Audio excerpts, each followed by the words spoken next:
اے اللہ، تو ہدایت دے مجھے ان میں داخل کر کے جن کو تو نے ہدایت دی، اور عافیت دے مجھے ان میں شامل کر کے جن کو تو نے عافیت دی، اور میری سرپرستی فرما ان لوگوں میں جن کی تو نے سرپرستی فرمائی، اور برکت عطا کر میرے لیے ان چیزوں میں جو تو نے مجھے عطا کی، اور بچا مجھے ان فیصلوں کے شر سے جو تو نے کیے، اسی لیے کہ تو ہی فیصلہ کرتا ہے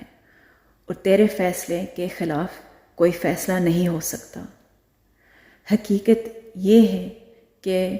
وہ ذلیل نہیں ہو سکتا جس کا تو دوست بن جائے، اور نہیں معزز ہو سکتا وہ جس سے تو دشمنی کرے۔